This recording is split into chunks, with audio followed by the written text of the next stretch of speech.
E uma alegria muito grande, porque os meus colegas que me antecederam, parecia que já estavam conversando comigo antecipadamente.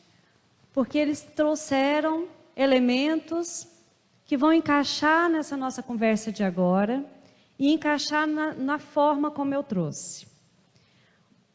Para hoje a nossa conversa, eu deixei de lado os artigos científicos, deixei de lado toda essa parte mais teórica e quis trazer um pouco mais do que eu aprendi com a doutrina espírita sobre saúde. A dor é uma bênção que Deus envia aos seus eleitos. Confesso que as primeiras vezes que eu tomava contato com essa frase, eu achava ela tão linda, tão maravilhosa, mas de repente a dor começou a bater na minha porta. E cada vez que a dor batia na minha porta, ela vinha mais forte. E ela trazia desafios que eu me via desamparada e sem recursos. Outra vez e outra vez. Até um momento que as minhas forças pareciam não mais suportar. E foi neste momento em que a doutrina espírita foi a plataforma que me sustentou de pé. Foram nesses momentos difíceis que eu fui obrigada a olhar para as minhas dificuldades, para as minhas questões internas desta e de outras vidas. Entretanto, muito embora nesse emaranhado de sofrimento e dificuldade, eu comecei a perceber que a minha visão modificava. O meu olhar era diferente para tudo e para todos. E uma paz crescente surgia dentro de mim. E então essa frase, de bonita, ela passou a ser realidade. Passou a ser uma verdade.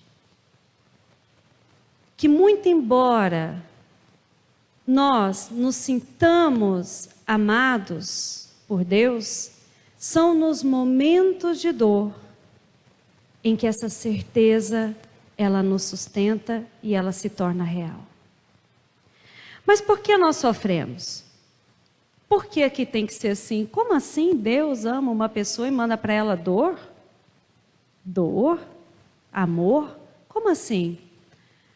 Acontece que a dor é um instrumento poderoso que vai provocar em nós mudanças em todos os níveis. Apertei o botão errado. Vamos lá.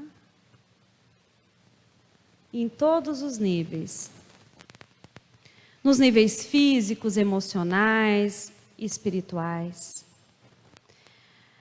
Emmanuel vai nos dizer no capítulo 147 do livro Fonte Viva: há muitos sentimentos que te animam há séculos, e que eles fazem esse movimento do coração para o cérebro, do cérebro para o coração, sem que a gente se modifique em nada, incapacitados de acesso à luz.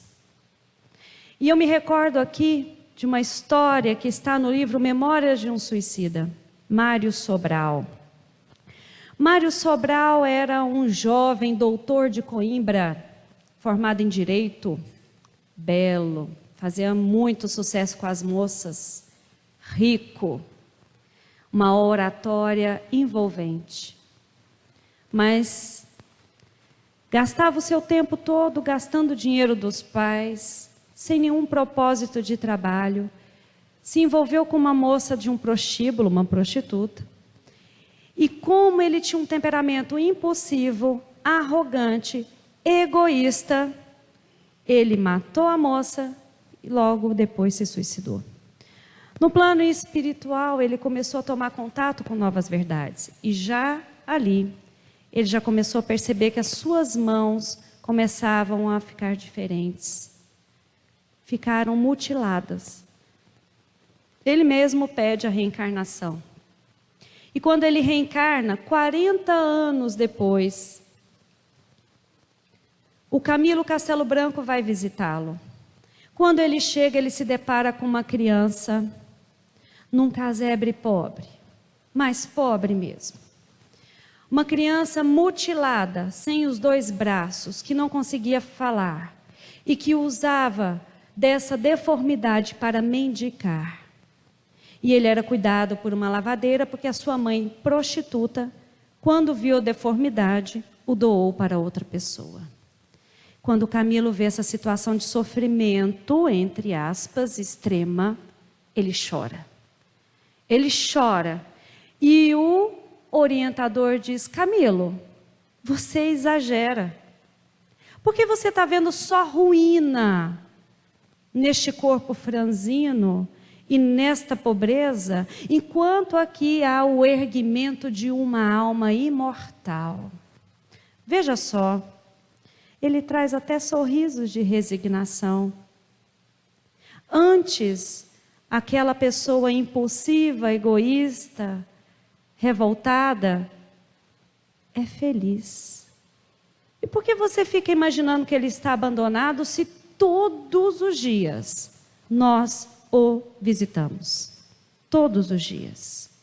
Transfundindo para ele fluidos, amor, orientação.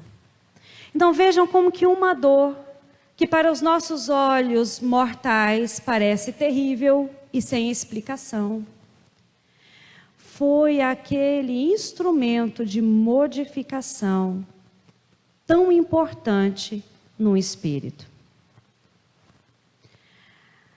Portanto, ouvindo essa história, meditando sobre essa história, outra realidade é que todo mal por nós praticado, conscientemente expressa lesão na nossa consciência. Está no livro Ação e Reação do André Luiz, capítulo 19. O mal que nos faz mal não é o mal que nos fazem, é o mal que nós fazemos para os outros. Então, quando nós temos uma atitude assim, isso fica impregnado no nosso perispírito. E o nosso pensamento passa a circular de forma enovelada nesses pontos aí de remorso, chamadas zonas de remorso. Está no capítulo 19 do livro Entre Dois Mundos, de André Luiz. E também no capítulo 19 do Ação e Reação, ele vai dizer das predisposições mórbidas. Então, esse mal que nós fizemos, impregnado na nossa consciência, nós mesmos pedimos para reparar ou reajustar.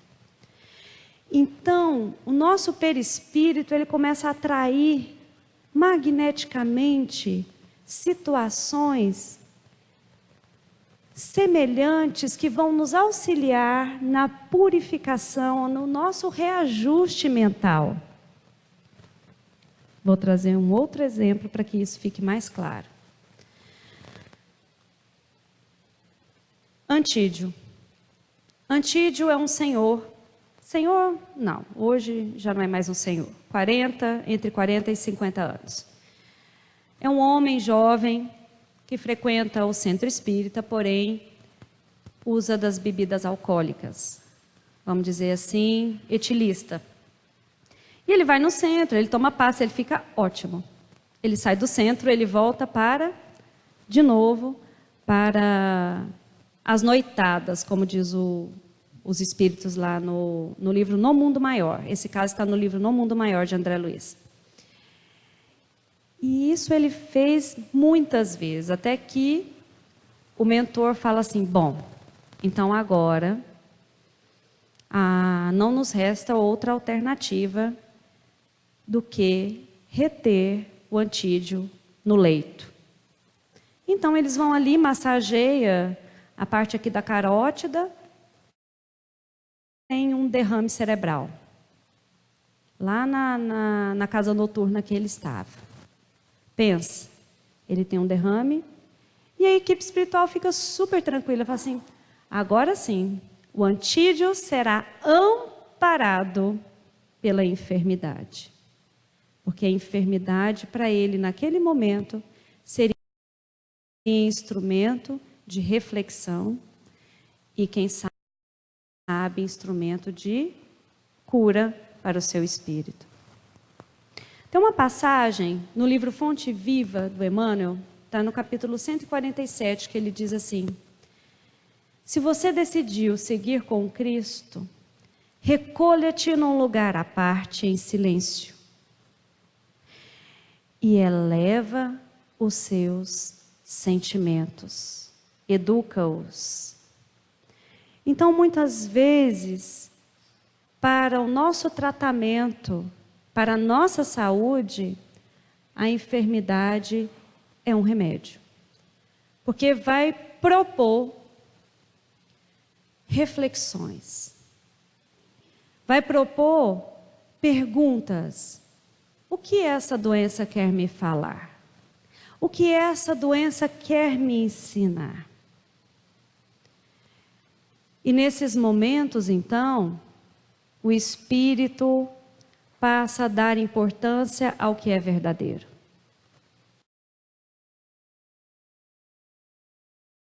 Ele deixa de dar importância para as aparências. Dá importância para o que é simples.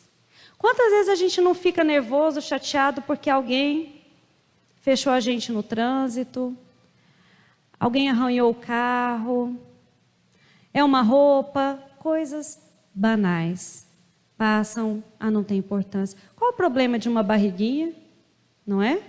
Qual é o problema aí do nosso narizinho meio torto ou dos nossos defeitos?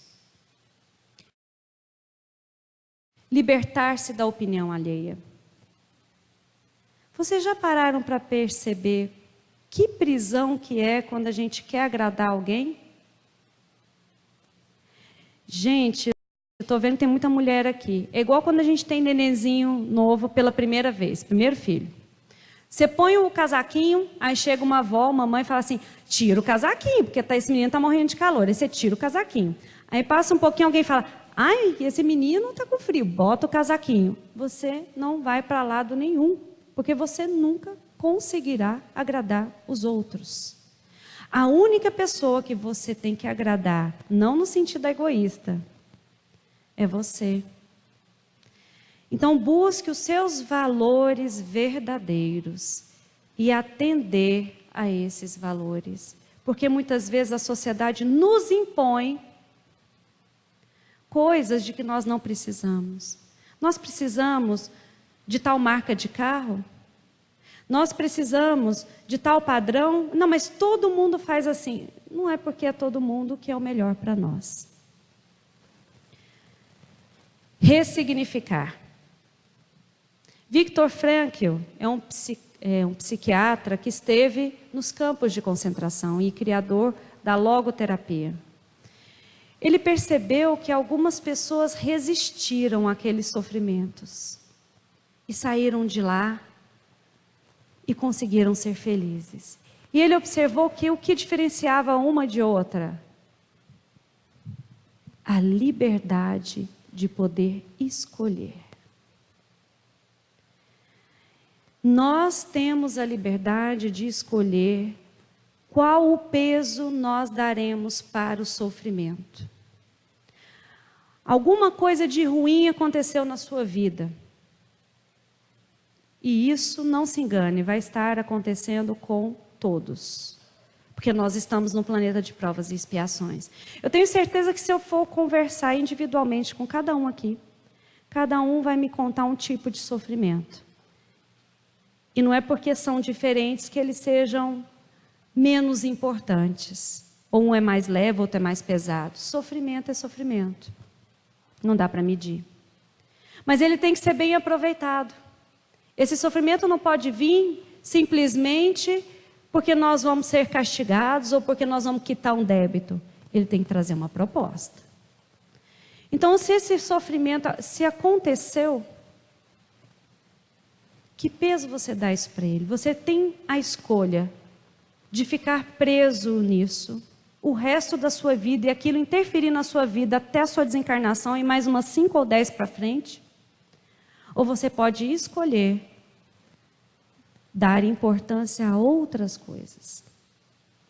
E não se enganem, resolvida uma questão, outras surgirão, para que desenvolvam em nós algumas capacidades.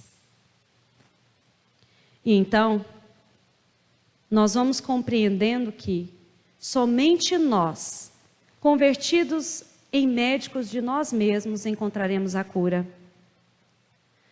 Então, o remédio não funciona? Funciona. Nós estamos encarnados. Nós precisamos do remédio, graças a Deus, o remédio é uma bênção. Ah, mas e remédio para depressão? Também. Vocês pararam para pensar que até pouco tempo, até 1945, não tinha antibiótico? E as pessoas morriam? Que bênção que é a medicação. Que bênção que é a cirurgia espiritual. Que bênção que é a homeopatia, mas não nos enganemos. São medicações exteriores que nos aliviam, que nos confortam, mas que nós devemos exercitar a nossa cura real, que é a cura espiritual, que é a nossa melhoria. Somente nós temos esse poder. Nada exterior a nós terá.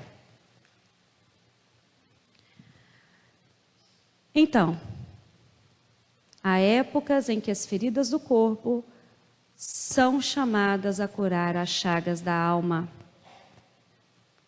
Adelino, livro Ação e Reação. Palestrante espírita. Estava fazendo uma palestra, enquanto ele palestrava, luzes irradiavam do chakra coronário e frontal dele. E aquela espiritualidade em volta, e ele conseguiu amparar todo mundo. E na descrição do André Luiz, a cena estava belíssima. Quando ele termina a palestra, vem um espírito falando com a equipe do André Luiz. Gente, ajuda o Adelino. Ele traz umas lesões de pele, a doença. Eu estou preocupado com a doença da pele dele. Ele é um homem tão bom. Ele ajuda minha mãe está passando dificuldade financeira. Isso o espírito falando. Aí vinha outro. Gente, eu estou preocupado com a Adelino, ele está passando dificuldade financeira, porque ele só ajuda todo mundo. Ele só ajuda todo mundo. E ele já...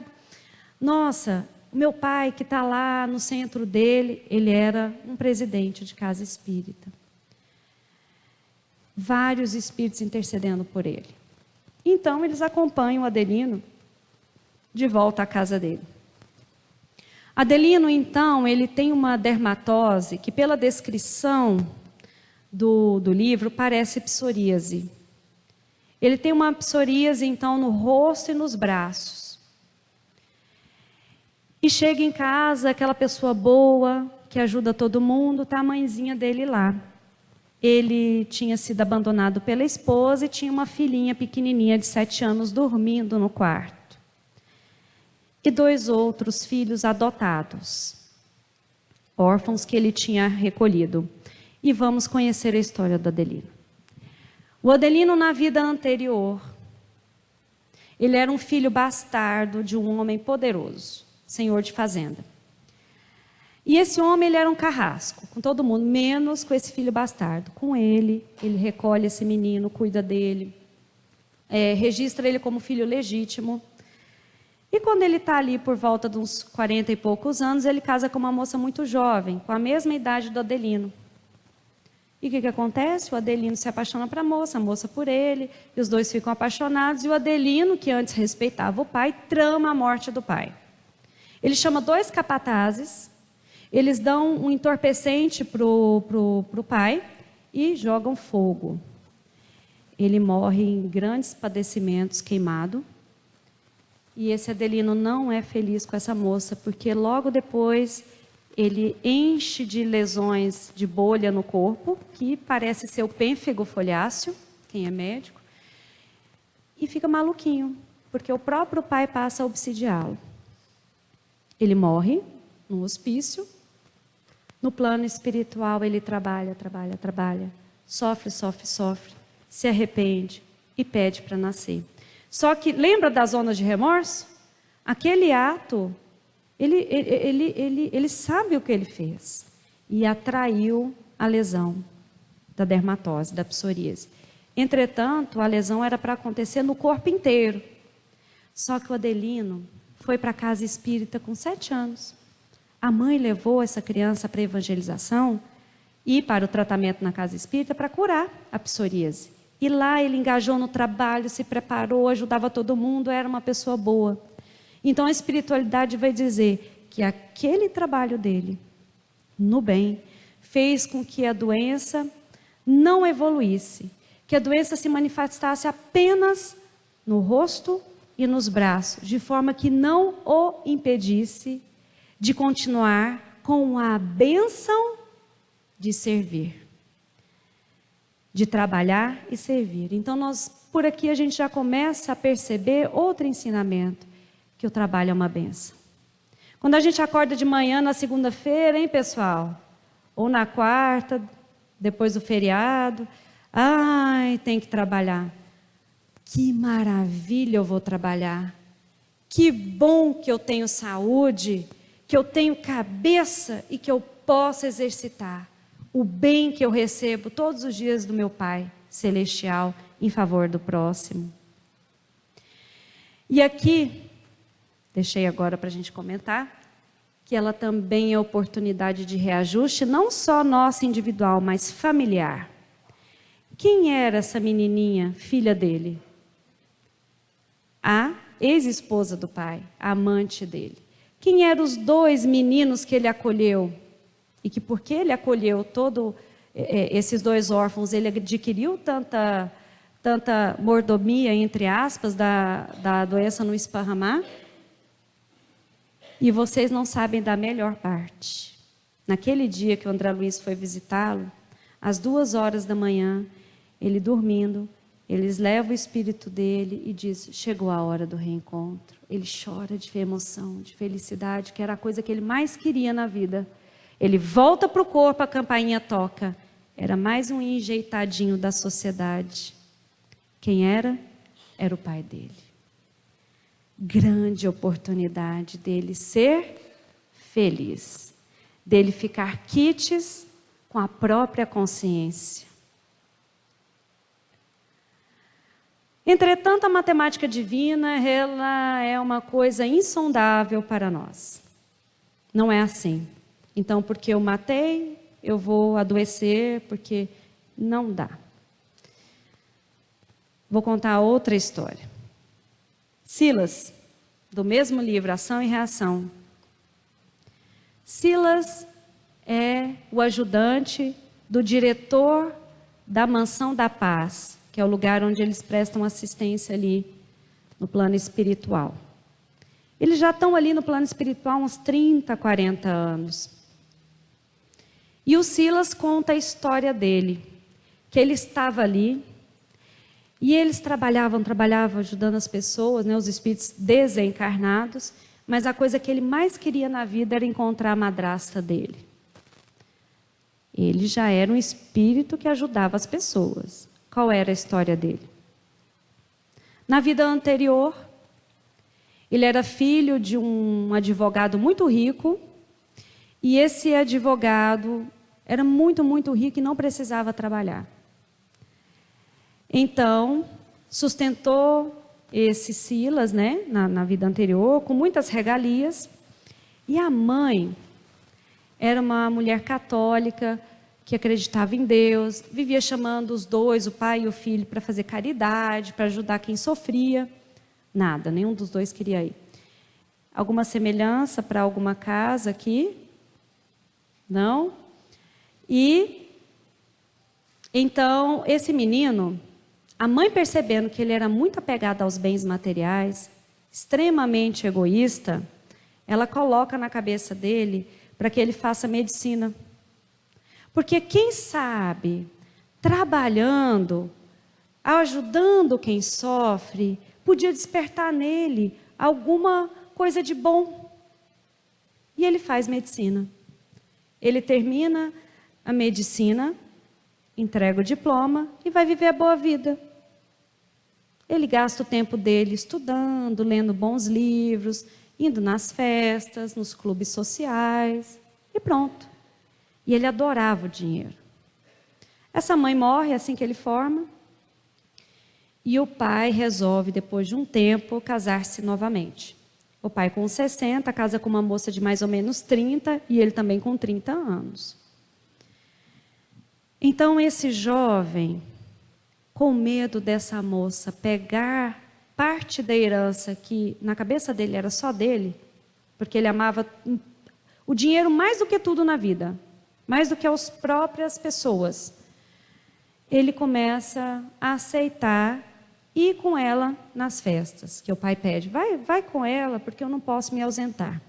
E ali ele começa a pegar amizade com a madrasta, estuda a personalidade dela, percebe que ela tinha um antigo namorado, faz com que esse namorado venha de novo, arruma tudo para que eles dois comecem a ter algum romance.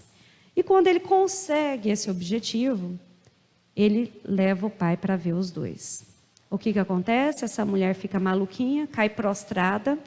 No livro está chamando neurastenia. Hoje nem tem isso mais na psiquiatria, né? Os colegas psiquiatras. É mais um desânimo, beirando uma depressão, uma coisa assim. 2 semanas depois, ela morre. E depois que ela morre, o pai fica tão desgostoso que morre também. E ele planeja isso porque ele diz assim, se eu simplesmente ir contra ela, eu posso perder o amor do meu pai. Então eu tenho que desmoralizá-la aos olhos dele, para que, gente, é muita inteligência usada para arquitetar. O que vocês pensam que vai acontecer com ele na próxima vida? Vai nascer cego, surdo, paralítico, né? Uma coisa bem terrível? Não.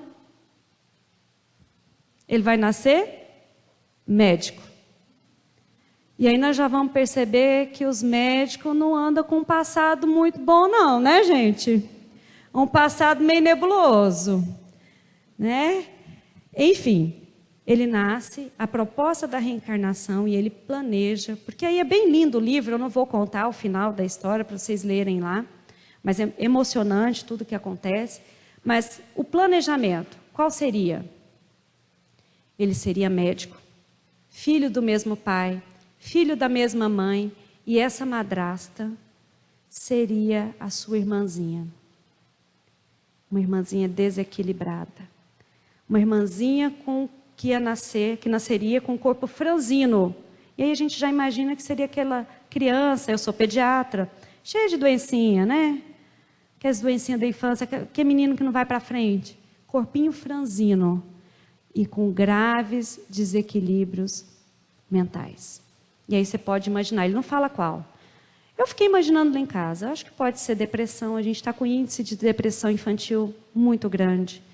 Pode ser distúrbio de ansiedade, pode ser autismo. Aí eu fiquei lá imaginando. O médico com um irmãozinho que dá trabalho. Provavelmente esse irmão deve de sustentar essa menina. Agora, você já pensou? Vamos jogar para a nossa vida. Quantas vezes nós estamos ali, ai, não aguento mais, eu que tenho que fazer isso, eu que tenho que fazer aquilo. Estou jogando para a situação do Silas. Provavelmente essa menina não vai para frente, não deve conseguir um trabalho, nem nada, e ele vai ser o sustentáculo dela. Mostrando que a justiça divina tem tantos caminhos, tem tanta misericórdia. Bastava que ele fosse o quê? Fosse um bom médico, que ele ouvisse os pacientes, que ele se dispusesse a ajudar, que ele auxiliasse essa irmãzinha, porque às vezes ele está achando que a missão dele é ir para o Fraternidade Sem Fronteiras, que é muito legal, né? E a gente tem que ir mesmo. Tá? Às vezes ele acha que a missão dele é uma coisa assim, bem diferente, e a tarefa ou a proposta reencarnatória dele era conquistar o amor desse espírito que ele lesou. Ajudar a reerguer aquele espírito para voltar a ter uma mente em paz e serena. E muitas vezes, Emmanuel vai dizer para nós no livro Pensamento e Vida, tem enfermidades que gastam várias encarnações. Às vezes nessa encarnação não vai conseguir. Vai precisar de outras e outras e outras. Então, nunca desesperar. Porque, por maior que seja o nosso sofrimento, jamais estivemos sós. Jamais esse sofrimento bateu na nossa porta sem que antes a misericórdia divina tenha avaliado a possibilidade de parcelamento da conta, como disse a Fabiola, ou de atenuação. Toda vez que um sofrimento está atroz, é sinal de que nós estamos próximos da alvorada. É o Evangelho que nos diz isso no capítulo 15. As duras provas são um indício de um final de sofrimento e de aperfeiçoamento do espírito. Jerônimo Mendonça.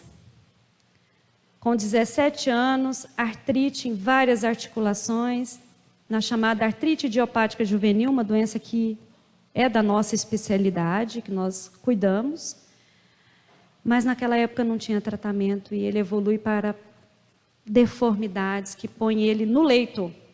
Além disso, cego. Então ele não mexia o corpo e era cego. Mas fazia palestras, fundou várias creches, escreveu livros e ele conta uma história muito interessante. Ele diz assim que teve uma época que ele sangrou muito pela uretra. Eu acho que foi uma hemorragia renal devido aos anti-inflamatórios que ele tomava. Sangrando, sangrando, e o médico disse que ele não sobreviveria, que era para ele, né? Enfim, ele falou, não, eu quero ver o Chico Xavier antes de morrer. Antes de morrer, eu quero ver o Chico. Bom, então leve-o de avião, porque de carro ele não aguenta, disse o médico. Pois bem, chegando lá, aquela tensão, ele com um lençol branco, né? E já estava todo vermelho. Olha a situação, gente, todo vermelho de sangue. O Chico olha para ele e fala assim, Jerônimo, gente, olha lá o Jerônimo, que graça. Gente, ele está parecendo uma rosa vermelha. Vamos dar um beijo nessa rosa, mas vamos com cuidado, que é para não despedaçar a rosa. Cada um deu um beijo nele. Não preciso nem dizer que ele foi curado pelo magnetismo do Chico. Quando o Chico aproximou-se dele, falou no ouvido, meu filho, você sabe por que você ficou desse jeito? Não, Chico, por quê? Porque você acolheu a pena que as pessoas têm de você. Não se sinta coitadinho. Então, Jerônimo, quando você estiver na frente das pessoas, conta piada, ria para que as pessoas não tenham dó de você. E assim ele fez sempre. Então, quando ele dava as palestras, ele ria, contava piada, e eu vou trazer uma para vocês, tá?